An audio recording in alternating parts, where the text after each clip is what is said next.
Hello, I'm Ronald D. Moore, executive producer and creator of the new Battlestar Galactica, and this is our very first podcast.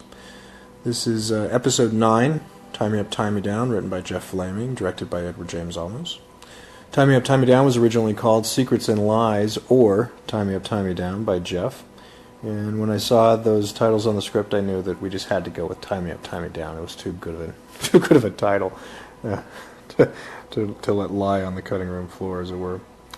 Alright, so this takes us out of what we call the pre-cap, and now we are into the actual recap of previous episodes on the Good Battlestar. Tie Me Up, Tie Me Down began life as a very different episode than it ultimately turned out to be. It was originally going to sort of be a riff on Crimson Tide, and a movie, if you're familiar with, about, an incident on board a U.S. nuclear submarine where Denzel Washington, the executive officer, and Gene Hackman, the commander of the submarine, are at odds about whether to launch the nuclear missiles or not, and ultimately Denzel Washington tries to relieve Gene Hackman. Hackman fights back, and the crew picks sides, and they run around the submarine pointing guns at each other. And it's a very tense, taut thriller. I think it's a very good movie, one that I always thought was prime for us to do a riff on. So we put Crimson Tide up on the writer's board as a possible episode 8 or 9. And we all sort of got excited about the concept and really liked the idea of doing a Crimson Tide-like type episode where Adama and Tigh would each start to think that the other one was possibly a Cylon, and that the paranoia that was in the fleet had seeped into the two men at the very top, the two men that were very close friends and allies, and that you would get to a place that by the end of the episode, that Tigh and Adama were actually pointing guns at each other. And it was a great idea, but ultimately it didn't work out, and there are many reasons why it didn't work out. I mean, first of all, the fact that we wanted to do Crimson Tide meant that we wanted to do something like Crimson Tide. You often find that you're sitting in writers' rooms and you use sort of a shorthand jargon for episodes and what you want to try to do, and you'll say, well, let's do Casablanca, or let's do, Crimson Tide, or let's do The Wild Bunch, or, some sort of archetype of an episode or a story model, and use this sort of shorthand among each other.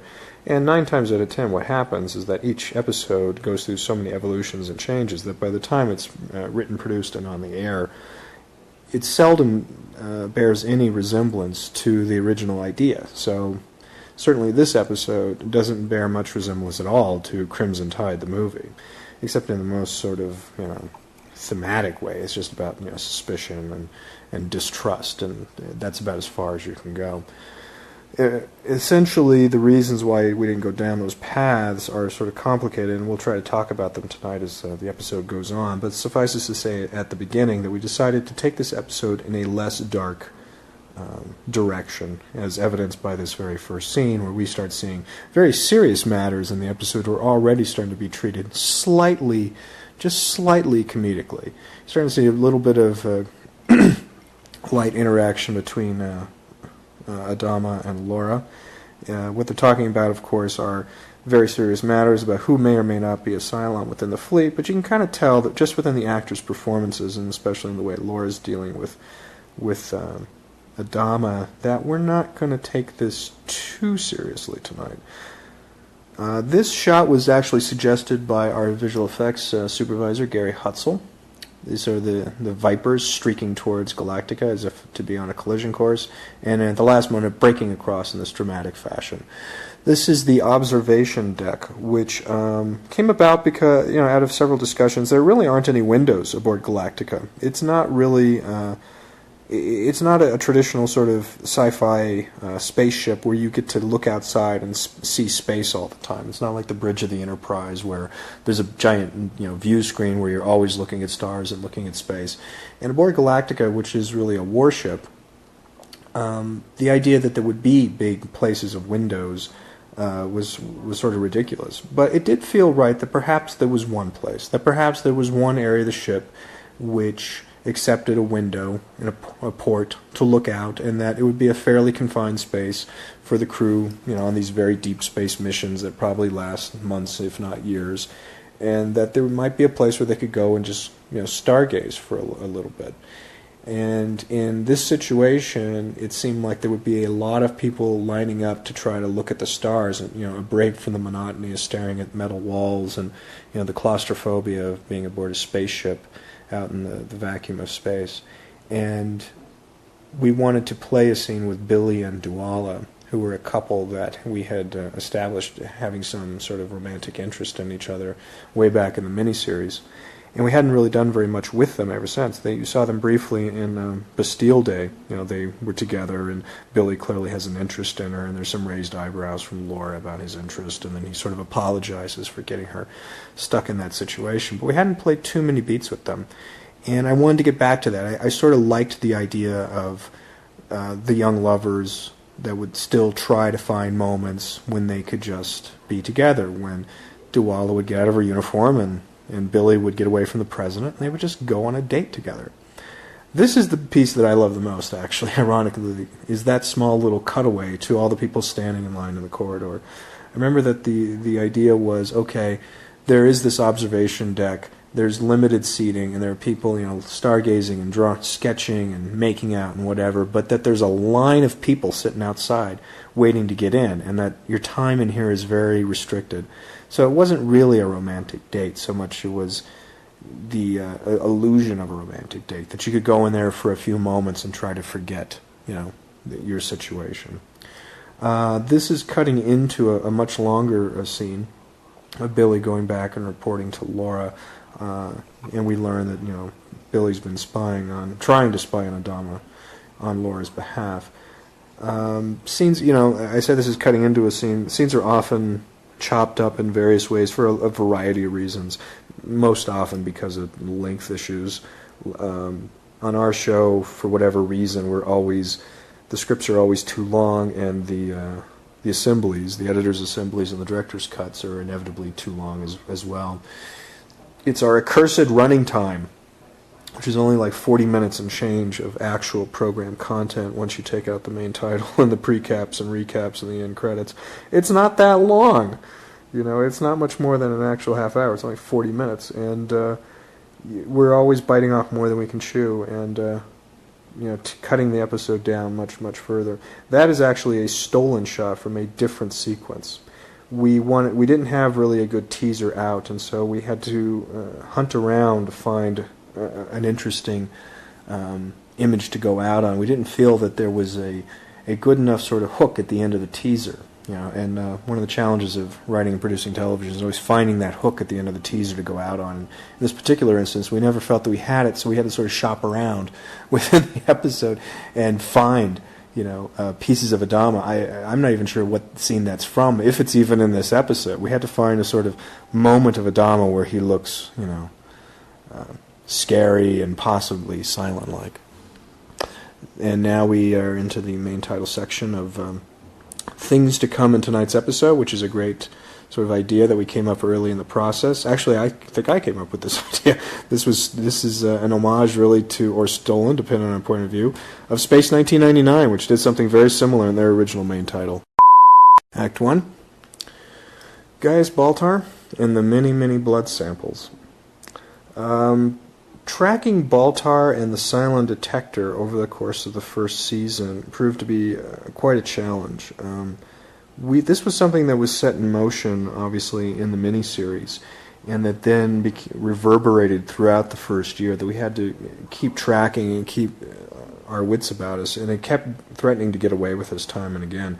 In the miniseries, it's established that that Baltar claims that he knows how to detect human from Cylon. It's actually something he just makes up, and in order to implicate Doral and get him, and to alert the Galactica crew to something that Baltar suspects is a dangerous piece of equipment in combat. So as time went on, it seemed only logical that they would start turning to him and saying, so where's your Cylon detector, Doctor? That opened a can of worms for us. It was a good can of worms, something that we had to keep going back to again and again. And I always love this bit of business with Baltar and just how many blood samples there were, and how long it would take him, and just the sort of put upon scientist. There was something I liked about this, especially because it really flies in the face of a lot of sort of sci-fi conventions, where typically the scientist, pushes a few buttons in his computer, and miracle answers come out. And this was sort of, trying to say just how difficult this would be. This may be one of the sexiest shots of 6 we've ever done, which is just her legs coming down off of the table. It's really amazing, quite remarkable what we get away with on this show in terms of its sexual content and its sensuality, which I'm very proud of, and I make no apologies for. I think it's phenomenal and great that we do it. I think it's interesting that the show is allowed to be an adult, mature show. And if you have any children in the room listening to the broadcast, you really should leave. This gag is one of my favorites. She walks in, and what's he doing exactly? What's he over there doing? He seems to be... Oh. It's just so twisted, Baltar's just such an interesting, twisted character, and her reaction to him is perfect. A lot of this sort of, stuff is all just James Callis. This is all just James going on and, riffing on the set and improvising and doing just marvelous little bits. It's one of the great things about our cast is that they continually come up with little bits of business, little pieces of texture that sort of flesh out all their characters and make them more real. And James is really taking the ball and run with his character. I've commented on this in the past before, but Baltar, wow, look at that. That's not a great shot. Baltar on the page, on the written page in the miniseries, I always thought was a really interesting, complicated character, and morally ambiguous, very, smart, but I never thought he was funny. And James made him funny, and I think that's brilliant because it makes the whole character really sing, and it makes him endlessly entertaining and just very watchable. It makes him much more human. Tigh's alcoholism is something I was in love with from the very first. His character is frankly, inspired by the character that Kirk Douglas plays of Michael Eddington in the movie In Harm's Way, a John Wayne film directed by Otto Preminger. And in that movie, Kirk Douglas, there's the picture of Ellen that you saw in the pilot that was burned. Actually, that's not correct. In the pilot, he burns a picture of the other executive producer on the show, David Icke. His wife was the woman in the photo, and we had to reshoot the photo when we cast the role with Kate Vernon. Anyway, Eddington's character in Harm's Way is an alcoholic, and he has a wife that cheats on him. And I thought that the interaction between Eddington and John Wayne's character, who's Rockwell Torrey, the captain of a cruiser at the beginning of the film In Harm's Way and later an admiral, was fascinating. They were clearly friends. And Eddington was clearly a deeply dysfunctional, deeply flawed character who John Wayne liked, admired, and kept around. And even though he called him to task a couple of times, Eddington was clearly somebody who was in a very bad place, and Wayne kept him around. And I was fascinated by that. I thought it spoke volumes about both men, that there was a friendship that transcended sort of the obvious flaws of the man, that there was clearly something about Michael Eddington that Rock Torrey found worthy and found important and wanted him by his side. And I thought that was a great, unexpected place to take a commander and an executive officer, and it's certainly not what is traditionally done in science fiction. Usually the executive officer is, just a straight arrow guy, he's just completely loyal, can be completely relied on, and, is loved by one and all. And it's pretty much a thankless task, just ask Jonathan Frakes. It's not easy being the first officer on these shows, because typically they don't get to do very much except stand around and say, me too. They have to support the captain at every turn. Every once in a while they sort of question, are you sure, Captain? And I'm not so sure that's the wisest move, Captain. And they always have to be wrong, because you're always sort of having to protect the captain, because they're the lead in the show. I didn't really want to play that anymore, and I thought it was more interesting to have it. What if you had a flawed XO? What if you had an XO who was an alcoholic? What if you had an XO who had wife problems? What if you have an XO you couldn't always rely on, even though you knew deep down he was a good man, or that maybe a long time ago he was a good man? And again, hats off to Kirk Douglas's portrayal of Eddington as inspiring this character. But it isn't Eddington. This is not Eddington. This is Colonel Tigh. And the differences, I think, are interesting in that Tigh is somebody that has fought a war. In the backstory of Saul Tigh, originally Paul Tigh, but we had to change it for whatever legal nonsense they came up with, and now he's Saul Tigh. In the Bible that I wrote, his backstory says that he, in the first Cylon War, which occurred 40 years ago, he started as a deckhand, someone just much like this, became a chief, and his cruiser was boarded by the mechanical Cylons, and he engaged in hand-to-hand combat in some of the bloodiest fighting of the war. His ship was destroyed. He survived. He went on to another ship. That one was destroyed as well.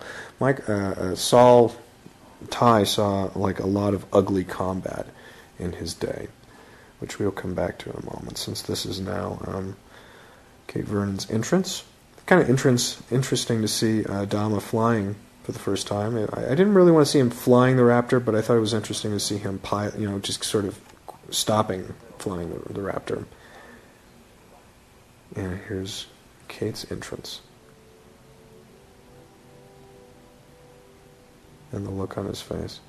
After the commercial break, we'll talk about all this a bit more. And we're back. Cylon occupied Caprica. Some of the best mechanical Raiders, Centurion stuff is done in this. The running Raiders. These guys are really, really good. It's done by Zoic. Some fabulous direction here by Eddie, working in very restricted, very difficult locations and trying to pull them off. None of this shooting was a lot of fun, and Eddie is nothing if not a perfectionist, and he drove the crew and drove the actors, but God, he gets great stuff, and you can see why he's just a wonderful, wonderful director. Really enjoyed working with Eddie. Anyway, we were talking earlier about Saul Tigh and his background and his wife. And in the first Cylon War, that Tigh had been, a combat veteran. That essentially, after he'd had a couple of ships shot out from under him as a chief, that he was selected for officer candidate school, and that he essentially was dragooned into being a pilot because the fleet was running out of pilots. So he became a pilot and flew several combat missions in the first Cylon War. And the war came to a close, and Tigh, along with many other officers, was discharged at the conclusion of hostilities, and found himself suddenly without a job, without a career.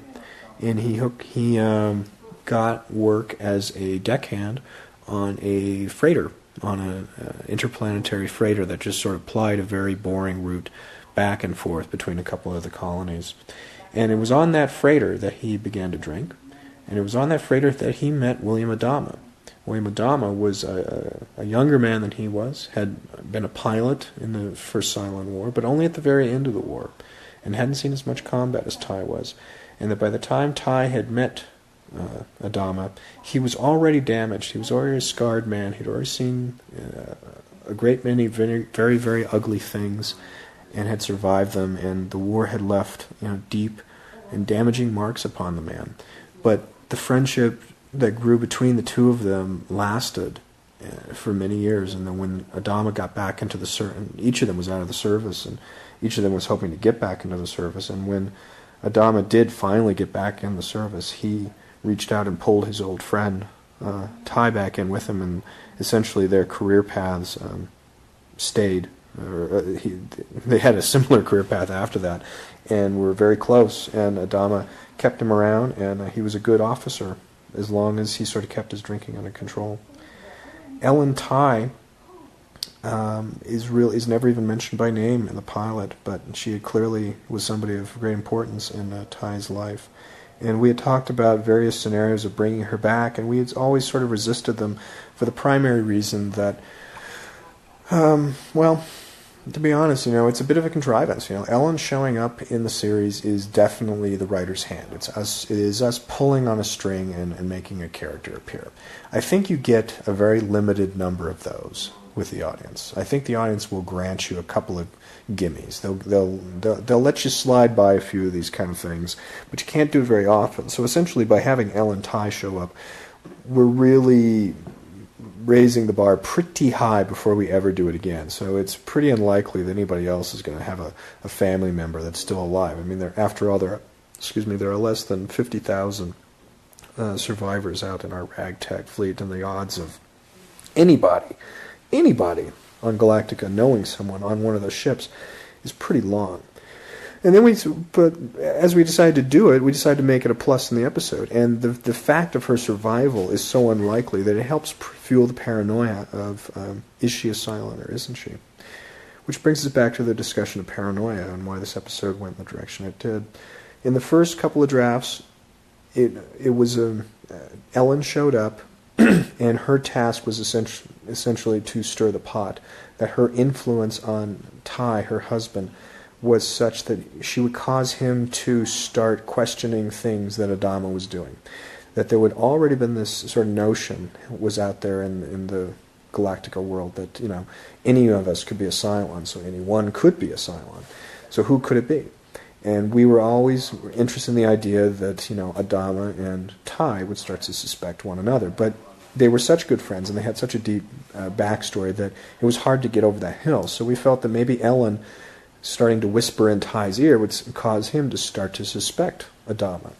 And we had a couple of plot devices and they were devices that were constructed in order to make some actions that Adama took look suspicious. There was something about a jump that he was making the fleet take a jump to certain coordinates, and he wasn't telling anybody, and there was some convoluted reason why that I can't even recall at the moment. And their fuel resources were getting low, and why was Adama taking them over there? And and she starts whispering in Ty's ear, and he starts suspecting Adama, and then Ty's actions, being suspicious of Adama, were catching Adama's attention. Adama started getting suspicious of Tigh, and in essence, it just became sort of a downward spiral that our two heroes, our two buddies, our two friends were starting to go at each other's throats, and frankly, it just didn't work. The honest truth is we just could not make that story work, and there were a couple of drafts of it, and Jeff Vlaming is a good writer and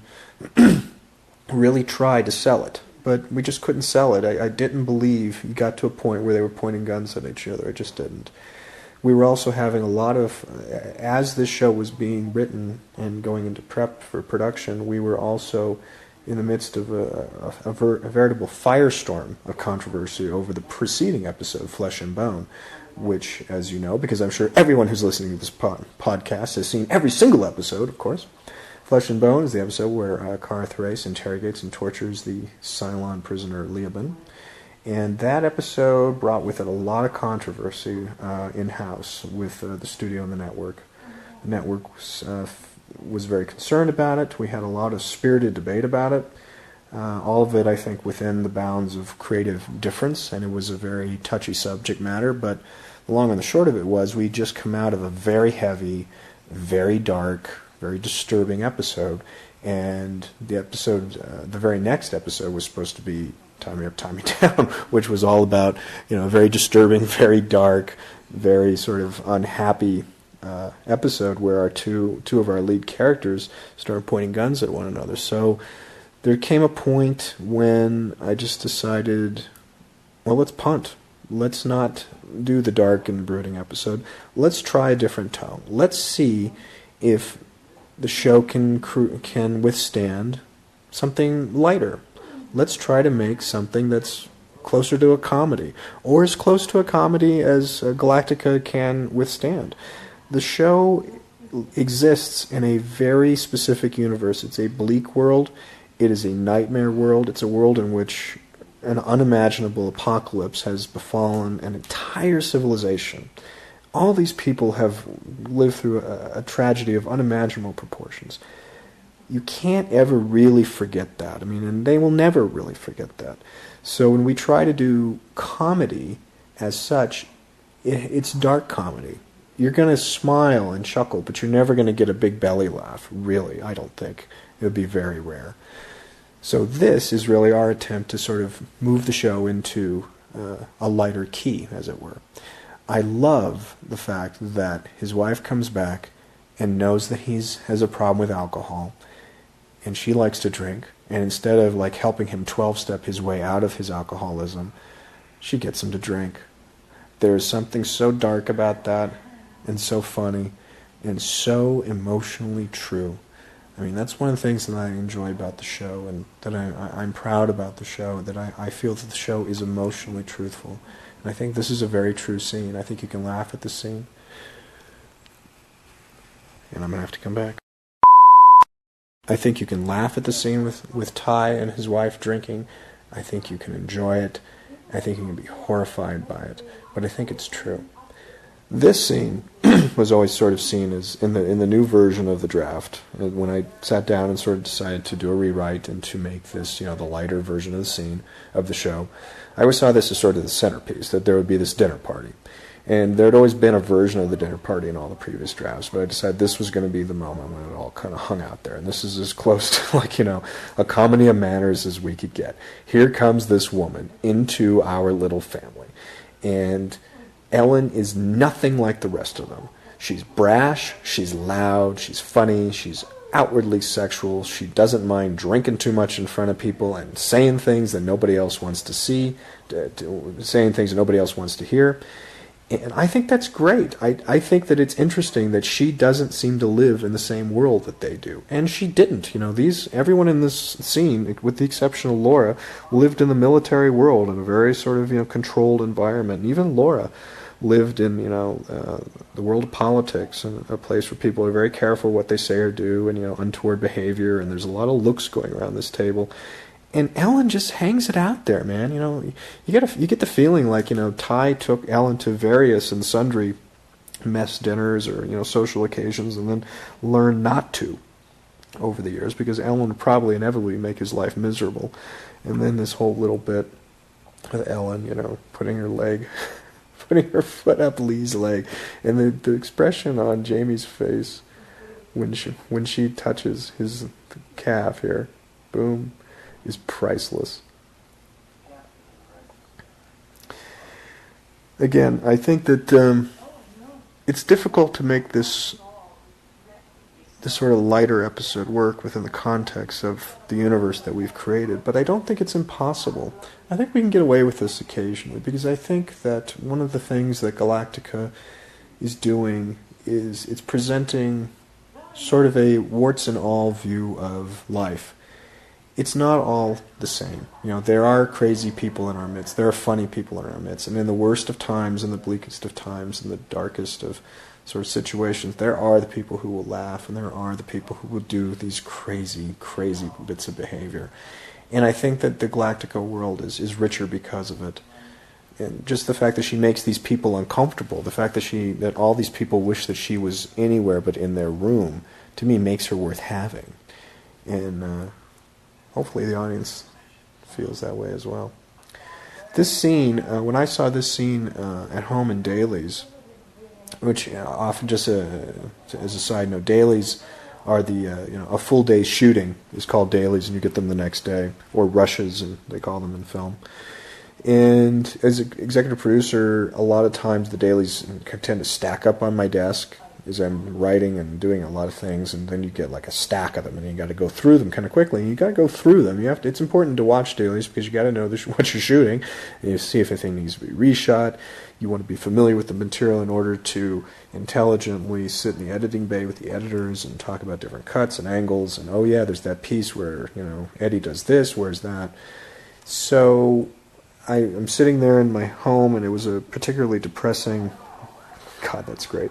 It was a particularly depressing day, and it was very late at night, and I decided to have a bottle of scotch. No, have a glass of scotch, and sit down and catch up on dailies. And this was the first set of dailies that I put in, and it was a lot of footage on this dinner party, and I just loved it. It just made me really proud of the show, and I just was in love with the cast and the cast that we had and the strength of the cast, and I sent them all an email telling them just how much I enjoyed and loved their performances, because a lot of all this little business here Tigh at the door, him putting the shoe back on Ellen's foot, her grabbing his ass. All this sort of stuff is just the actors.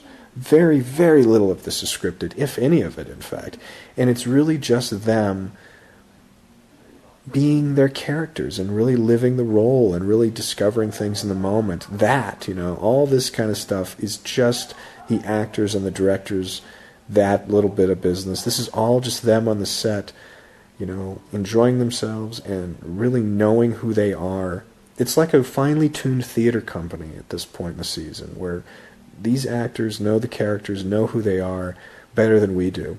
And to watch them do their thing, to really let them go and really, bring these people to life, it's just a joy. There's just times when, you get lost sometimes in the weeds of the show, as it were, as a producer or writer. There are times you're just overwhelmed with, what you have to do every day, the pages you have to get out, the scripts you have to read and give notes on, the dailies you have to watch, the cuts you have to watch, the editing session you then have to do, the notes call you have to do with the network. I mean, the list goes on and on and on. And there's just so much of it, and you always feel like you're behind. And then there are these moments when you are able to just enjoy it, when you're just able to really drink it up and look at what you're creating and really feel satisfied and proud and just go, my God, look at this thing that I'm involved with, and look at this amazing piece of work that I have the privilege to get to do. And it's just an amazing thing. It's just an amazing thing. Hilo, played by Tamo, has like this really long, interesting storyline that runs the entire season. He was a character that in the miniseries was left behind on Caprica. And at the time of the miniseries, there was no plan to bring him back. I mean, this entire sort of subplot happening on Cylon occupied Caprica was not something that was originally planned. It was literally planned only after the premiere of the miniseries. In fact, I remember when we watched the premiere of the miniseries at the Directors Guild in Los Angeles with a live audience and projected it up on a big screen, and watched it as a film for the first time, like as a movie. It was like, wow, this thing really works as a movie. And Hilo came across really strongly. There were a lot of people in the lobby afterward asking if we had any plans to pick up Hilo. What's going to happen to Hilo? And I remember David Icke and I were both really surprised. We're sort of like, Hilo? Really? No, there's no plans for Hilo. And people being sort of disappointed that he had really registered with the audience, and he had really registered with us. And so as we started making plans for this series, one of the ideas that just sort of kept rolling around in my head was, well, what does happen to Hilo? Maybe there's a storyline that you could cut back to Cylon-occupied Caprica and see what's going on. And so when we were coming up with the stories for the first season, I threw out there that there was a story with Hilo, with watching what Hilo was doing on Cylon-occupied Caprica. Just to continue the thought about Hilo, the idea that there might be a story with him, I didn't know what it was. I just said, and we'll cut back to Cylon-occupied Caprica and see what's happening with the human resistance or something. And the network thought that was a great idea. They responded really well. Of course, it's hard to talk about Hilo when Ellen Tigh has her legs around Saul's head, which again is just a piece of business that the actors themselves came up with on the set. I think even this whole little scaffolding and the painting going on was something that I think Eddie came up with, because he felt that the ship would always be being worked on and that these people would always be sort of fixing and painting and doing various things with the ship, and I thought that was great too. Love this little bit here with Baltar and Ellen, holding hands for the first time, and I think I wrote something in the script like, it's hard to say who's thrilled most, the cat or the trollop. In any case, back to Hilo and Sharon. In 33, the first episode of the season, I just wrote this thing with Hilo on the run, trying to get away from the Cylons, and blowing up the Centurions, and finally getting captured, and number 6 and capturing him. And I think I was literally I was into the script. It wasn't in the story. I was into the script, and I didn't know what the final scene was going to be between them. He had been captured by number 6, and I had cut back to Galactica and played a lot of beats there. And then I knew I had to go back to Caprica one more time to sort of at least leave the Hilo story on some kind of cliffhanger. And it just sort of came to me that if Sharon came out of the woods and shot Six and then grabbed him and took off, he would think that it was his Sharon, even though our Sharon is back on Galactica. And I had no idea where that led and what that was going to be, but I knew it was really interesting, and I was in love with it, and so I wrote it. Everybody really responded to it. Everybody was like, "What's that about? Where's that going to go?" And I just sort of said, "Oh yeah, you'll see. Just wait."